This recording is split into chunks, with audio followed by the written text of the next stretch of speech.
नमस्कार, जोहार। स्वागत करता हूं आप सभी का आपके अपने YouTube चैनल आजाद जेपीएससी एकेडमी पर, जिस पे था आपको सबसे ज़्यादा विश्वास, जिसके लिए आपने धूप, बारिश, ठंडा सब कुछ बर्दाश्त करते हुए सब कुछ छोड़ा आपने, अंततः सब मेहनत आपने किया और फिर वही धोखा दे जाए तो बहुत बुरा लगता है। मैं बात कर रहा हूं यहाँ जेपीएससी एग्ज़ाम की, जहाँ पे 3 केंद्रों के एक एक कमरे से 10-10 अभ्यर्थी क्रम में पास, जांच की मांग। अभ्यर्थियों के मन में ये जो विश्वास था वो आयोग के प्रति टूटता जा रहा है, क्योंकि आयोग पुनः एक बार कटघरे में आ गई है। कारण है जेपीएससी रिजल्ट विवाद। लाजमी है विवाद का होना, क्योंकि आपने कहीं ना कहीं कोई चूक तो की है। बिना चूक के परिंदा भी पर नहीं मारता है। और बात यहाँ 3-3 सेंटरों की आ रही है, जहाँ पे परिंदा नहीं, बहुत ज़बरदस्त तरीके से अभ्यर्थी पास हुए हैं। और ऐसा कभी भी किसी भी आयोग में नहीं होता है। आप रिकॉर्ड उठा के देख लीजिए। मैं बात कर रहा हूँ साहिबगंज सेंटर, लोहरदगा सेंटर और लातेहार।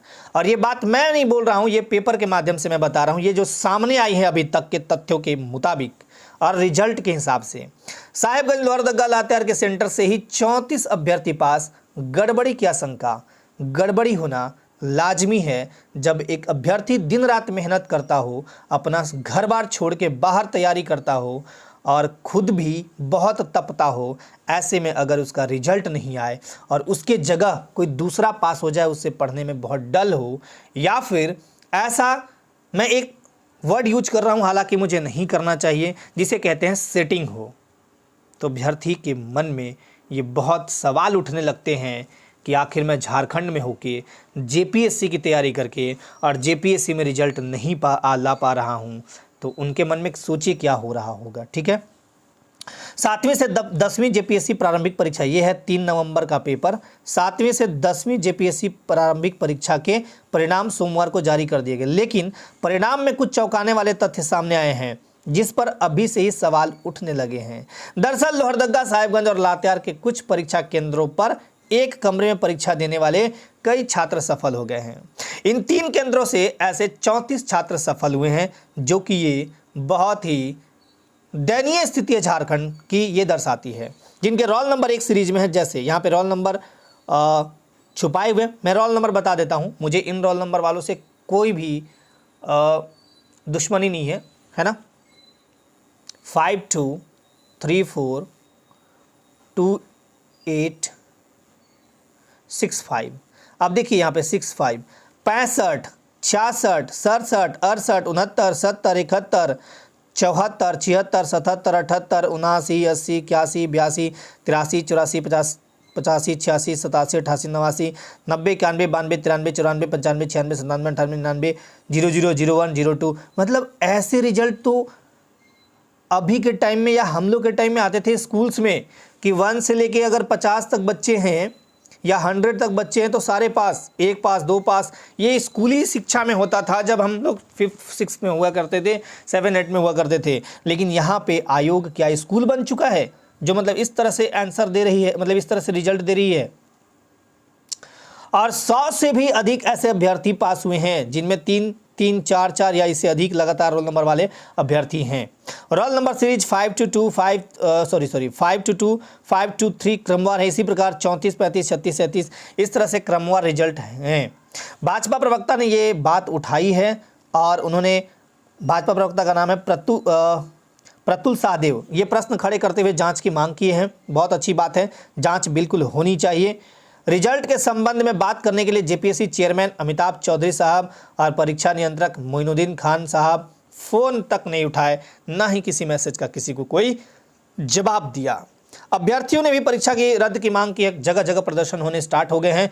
भारत जैसे विशाल लोकतांत्रिक देश में, जहां एक व्यक्ति शिक्षा का अधिकार रखता है, नौकरी पाने का अधिकार रखता है, लेकिन उसी नौकरी पाने के अधिकार के साथ साथ जो आपका समानता का अधिकार है, उसके साथ अगर खिलवाड़ हो, छात्रों के भविष्य के साथ अगर खिलवाड़ हो, तो दोषी को सजा होना लाजिमी सी बात है। अभ्यर्थियों ने परीक्षा रद्द करने के लिए जिस सेंटर से लगातार क्रमांक वाले अभ्यर्थी पास हुए हैं, उनके जांच की मांग की है। छात्र नेता शफी इमाम ने कहा है कि मामले की जांच नहीं कराई गई तो आंदोलन किया जाएगा। और सीबीआई की जांच कराने की मांग की जा रही है। और बिल्कुल सही बात है, जब तक सीबीआई जांच नहीं होगी इन पर अंकुश, इन जैसे जो यहाँ पे जो रिजल्ट आया है, रिजल्ट में जो गड़बड़ियाँ हुई हैं, फ्रॉड हो रहे हैं, इस पे अंकुश कभी नहीं लग सकता है।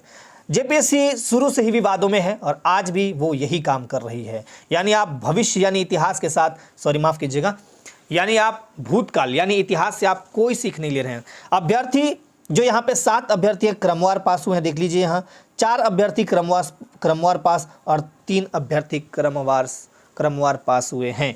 इन 3 केस स्टडी से समझिए क्यों उठ रहे हैं परिणाम पर प्रश्न और क्यों ऐसा बच्चों के मन में पहले से ही था कि कट ऑफ 260 नंबर ये बहुत ज़्यादा है, इतना तो नहीं जाता है, और ऐसे कट ऑफ क्यों बने।